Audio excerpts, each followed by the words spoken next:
नमस्कार, आप देख रहे हैं त्रिहुत लाइव न्यूज नेटवर्क। मैं बेतिया ब्यूरो चीफ समीर कुमार के साथ। जैसे कि आप सभी जानते हैं कि बेतिया में नगर निगम चुनाव की सरगर्मी बहुत तेजी से हो रही है।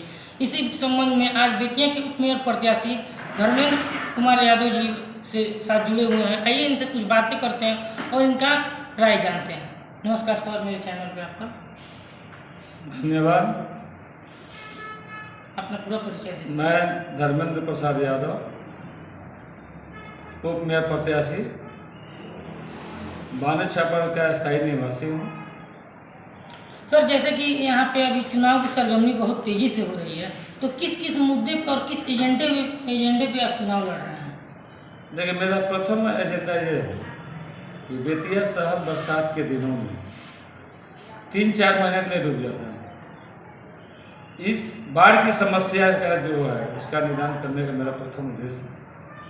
इसके साथ ही और सारी समस्याएं हैं जिसको ससमय मेरे द्वारा पूरा किया जाएगा। जैसे गरीब जनता का इलाज MJK अस्पताल आज तक मेडिकल कॉलेज के रूप में संचालित है और सरकार के द्वारा बहुत सी सुविधाएं दी भी जा रही हैं, लेकिन वो सुविधाएं डायरेक्ट जनता को जो मिलना चाहिए उसमें भी चिकित्सक या जो बिचौलिए हैं उनके द्वारा कोताही की जा रही है, पैसे की उगाही की जा रही है, तब उसको सुविधा जाकर मिल रहा है। इस पर ही मेरा दूसरा फोकस रहेगा। तो क्या जनता आपसे यह गुजारिश कर सकती है या आपसे यह आस रखती है कि आप जैसे कि डिप्टी मेयर बन जाते हैं बेतिया नगर निगम के, तो अस्पताल व्यवस्था को सुरक्षित कीजिएगा? निश्चित। अस्पताल व्यवस्था ही क्यों, मैं ऐसी बहुत सी समस्या है जो हमारे नगर निगम क्षेत्र में आता है। जैसे नगर निगम तो पूरा क्षेत्र हो गया। मेरा बेतिया ब्लॉक जो था 7 पंचायतों से था, एक नौतन ब्लॉक का एक पंचायत भी ले लिया गया संसद में, ये आपको पता है और जनता को भी पता है। तो उसमें मेरा कहना है कि इन क्षेत्रों में लोग टैक्स के नाम पर, राजस्व के नाम पर डरे हुए कि आने वाले भविष्य में जब नगर निगम लागू हो गया है तो सरकार हमसे जबरन निगम में टैक्स वसूलेगी। मैंने उनको वादा किया है, बोलिए, आप बोलते रहिए। मैंने उनको वादा किया है कि मैं अगर उप मेयर के पद पे आता हूँ तो आपको जो सुविधाएं नगर निगम के क्षेत्र के अंतर्गत आती मिलेगा, वैसी सुविधा का ही टैक्स आपसे लिया जाएगा। दूसरा पॉलिसी होगा उसमें, जो भी लाल कार्डधारी है, जो गरीब है, किसान है, वो जनता बहुत डरी हुई है। इतनी डरी है, मैं क्षेत्र घूमता हूँ तो लोगों की 20 तरह की समस्याएं आती है, 20 तरह की। उसमें प्रथम समस्या है नगर निगम का टैक्स के बारे में। टैक्स के लिए मैं एक विधेयक पास करूंगा, जो उनको देने लायक है टैक्स, वही उनसे टैक्स लिया जाएगा। अन्यथा लाल कार्डधारियों, गरीबों परिवार का टैक्स माफ़ किया जाएगा जब तक सारी सुविधाएं उनको नहीं मिल जाती। सर, नगर निगम में बहुत सारी समस्याओं के बीच ट्रैफिक समस्या भी है, इस पर क्या संबंध में कहना चाहेंगे? इस शहर में तो ट्रैफिक की समस्या बहुत पुरानी जटिल समस्या है। हम लोग यहाँ से हॉस्पिटल जाना है, कोई मरीज मर रहा है तो उसको ले जाने में, बेतिया स्टेशन से ले जाने में उसको 1 घंटा समय लगेगा। हमको लगता है जाते जाते उसकी हालत नाजुक हो जाती है, बचने की भी स्थिति कम होती है। ट्रैफिक की समस्या पे जो रोड के किनारे ठेला लगाते हैं या जो भी अतिक्रमण किए हुए हैं, उनके लिए अस्थायी मार्केट की व्यवस्था की जाएगी। एक जैसे सब्जी बेचने वाले ठेले वाले हैं या फल में अंगूर बेचते हैं, जो भी ठेले में बेचते हैं, उनके लिए सरकारी ज़मीन देकर अधिग्रहण कर उनके लिए एक मार्केट का निर्माण किया जाएगा कि सब्जी मंडी के नाम से प्रसिद्ध होगा, वो फल मंडी के नाम से प्रसिद्ध होगा। वहीं पर उनकी सारी दुकान की व्यवस्था की जाएगी। वो ठेला हटाने की भी जरूरत नहीं है और ठेला लगाने की भी जरूरत नहीं है। रोड जब क्लीन होगा तो सड़क ट्रैफिक नहीं होगा। एक और समस्या है कि लोग क्या करते हैं, सड़क के किनारे बाइक लगा देते हैं। बाइक लगाने के लिए एक अलग स्टैंड की व्यवस्था की जाएगी। हर चौक चौराहे पर, छोटा छोटा जगह पर एक स्टैंड की व्यवस्था की जाएगी। उसके बहुत से कम शुल्क रखा जाएगा, 2 रुपये 4 रुपये जो होता है। अपनी गाड़ी 2 घंटे जमा करेंगे, मार्केटिंग करेंगे और अपनी गाड़ी रोड के किनारे नहीं लगेंगे। इस पर मैं जनता से निवेदन करूँगा और उनके लिए भी काम करूँगा। सर, जैसे कि यहाँ इसमें एक और है, बच्चे जो स्कूल जाते हैं, ट्रैफिक में क्या होता है, सबसे ज़्यादा बच्चे को परेशानी होती है। जब बस से निकलती हैं, बच्चे को 11 बजे स्कूल से छुट्टी होती है, वो 2 बजे घर पहुंचते हैं। छोटे छोटे बच्चे भूख से तिल मिलाते हैं, पानी के लिए तिल मिलाते हैं। वो जाम में फंसे रहते हैं। अगर इस काम को पूर्व के सभापति उप सभापति ने किया रहता तो बेतिया शहर में इस तरह की जाम की समस्या नहीं आती। वही लोग आज वोट मांग रहे हैं, कह रहे हैं मैंने तो बहुत बेतिया के लिए काम किया। कहाँ थे उप सभापति, कहाँ थे जो, मैं नाम नहीं रखूंगा, कहाँ सभापति थी जो आज चुनाव की दावा करें, जनता के लिए कहती है मैंने 5 साल सेवा किया, कहते हैं घूम रहे हैं और ये भी गांव में लोगों को गुमराह कर रहे हैं। 5 साल की स्थिति क्या है बेतिया में? हर साल बाढ़ से डूब जाना है, प्रतिदिन रोड की समस्या, जाम की समस्या है। बच्चे स्कूल से निकलते हैं 2 घंटा 4 घंटे में घर पहुंचते हैं, बच्चे भूख से तड़पड़ा तड़पड़ा। हर साल बाढ़ से डूब जाना है, प्रतिदिन रोड की समस्या, जाम की समस्या है। बच्चे स्कूल से निकलते हैं 2 घंटा 4 घंटे में घर पहुंचते हैं, बच्चे भूख से तड़पड़ा तड़पड़ा डोलते रहते हैं, कोई पूछने वाला नहीं। हर चौराहे पे यही स्थिति। सर जैसे कि अभी मामला कुछ समझ में आया है कि बेतिया नगर निगम में बहुत सारे ऐसे सरकारी स्कूल हैं जहाँ पे पढ़ाई वगैरह नहीं होती है। इस पे गरीब बच्चों का आप सभी जितने भी प्रत्याशी हैं उनसे आज जुड़िए, इसके संबंध में आप क्या कहेंगे?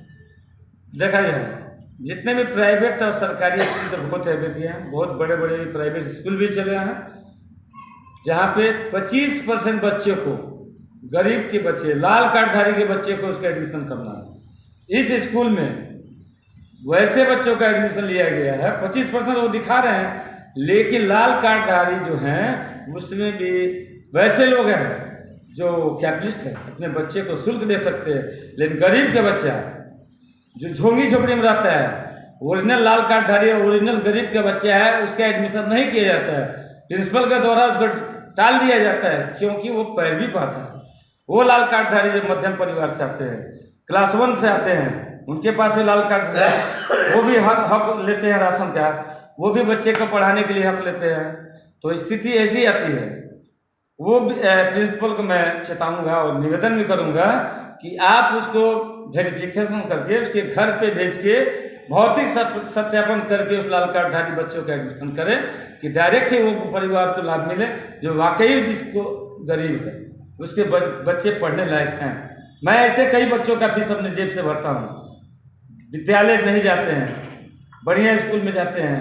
एडमिशन भी कराने के लिए मैंने गया था, लेकिन देखिए वो लड़का पढ़ने वाला, 2 लड़का को मैंने अडॉप्ट किया, 3 लड़की का, जिसका मैं फीस आज भी भरता हूँ। रसीद भी मेरे पास पड़ा हुआ है कि वो लड़का कुछ करने वाला है। सर जैसे कि मैं मान लेता हूं कि आपको जनता फुल बहुमत से जिताती है, उसके बाद आप बेतिया नगर निगम के सौंदर्यीकरण के लिए क्या कीजिएगा? जितने भी बेतिया धरोहर जैसे राजा महाराजाओं की हवेली हैं, बेतिया की नामी मंदिरें हैं, स्टेशन वगैरह, इसके बारे में क्या कीजिएगा? देखिए, अब मैं अपने पद पे निर्वाचित होकर आता हूँ तो बेतिया में जितने पर्यटक स्थान है उसकी खूबसूरती के लिए, उसके विकास के लिए, अगर जो क्षेत्र अतिक्रमण किया गया है उस अतिक्रमण को हटाकर वहाँ सुंदर पार्क बनाऊंगा, बिजली लाइट की सारी व्यवस्थाएं देंगे, लोग दूर से ही देख कर उससे मोहित हों और वहाँ जाके बेतिया राज के इतिहास देखें। बेतिया मंदिर राज के मंदिर भी है, उसका भी इतिहास है, सब इतिहास में वहाँ एक बोर्ड के सामने पर वहाँ सुंदर पार्क बनाऊंगा, बिजली लाइट की सारी व्यवस्थाएं देंगे, लोग दूर से ही देख कर उससे मोहित हों और वहाँ जाके बेतिया राज के इतिहास देखें। बेतिया मंदिर राज के मंदिर भी है, उसका भी इतिहास है, सब इतिहास में वहाँ एक बोर्ड के सामने भी लगवाऊंगा और वो लोग जो भी पर्यटक आएंगे मेरे देश विदेश जहाँ से भी आएंगे उसको देखेंगे। वहाँ नॉमिनल एक टिकट चार्ज किया जाएगा, वो हमारे राजस्व के रूप में आएगा नगर निगम में, जो जनता के विकास में लगाया जाएगा। और आप अपने प्रतिद्वंदी को इस आंकड़े में कैसे आंकते हैं? देखिए, मेरे पीछे तो हमको कोई दूर दूर तक कोई नहीं दिखाई नहीं पड़ता, इसलिए कि मैं चुनाव में आने वाला भी नहीं था। जनता के मांग के मैं चुनाव में आया हूँ। ना मैं ठेकेदार हूँ, ना मैं होटल चलाता हूँ, ना पूर्व से किसी पद पर मैंने कार्य हुआ। मेरा चरित्र घोटालेबाज का नहीं है। मैं 30 सालों से अपने NGO के माध्यम से इस जिले में लोगों के लिए विकास का काम किया है, लोगों के भलाई के लिए मैंने काम किया है। किसानों के लिए मेरे बानेश्वर पंचायत में 10 ट्यूबवेल और 20 हैंड पर 200 फीट का पानी डलवाया कि वो शुद्ध जल पिए और बीमार नहीं हो। जल की बात तो मुझे याद आ रही है कि मैं बेतिया शहर में हर जगह शुद्ध पेयजल की व्यवस्था करूँ, ठंडा पेयजल मिलेगा और वहाँ लोग अपने प्यास को बुझाएंगे और फिर अपने काम में लग जाएंगे। जो रिक्शा वाले, टेम्पो वाले भाई हैं, जो दिन भर पब्लिक की सेवा स्टेशन से लेकर मीना बाजार दिन भर टहलते हैं, उसके लिए हर जगह आश्रय बनाऊंगा। वो अपने 2 घंटा 4 घंटा आश्रय करेंगे। रात में भी विश्राम की व्यवस्था रहेगी, जहाँ उनके लिए फूड का नाश्ता पानी की व्यवस्था मेरे द्वारा कराई जाएगी, जो वाकई उनका पंजीकरण किया जाएगा। कौन टेम्पू वाले हैं, कौन रिक्शे वाले हैं, कौन टमटम वाले हैं, उनका पूरा रजिस्ट्रेशन किया करके वो रात में निकल आते हैं, तो उनके लिए नाश्ता की व्यवस्था होगी नॉमिनल चार्ज पे। इसलिए वो रात भर बेचारा रोड पर पब्लिक का सेवा करता है, हमसे ज़्यादा तो सेवा ही कर रहा है। वो अगर नहीं रहे तो लोग स्टेशन से उतर के मीना बाजार नहीं पहुंच सकते हैं।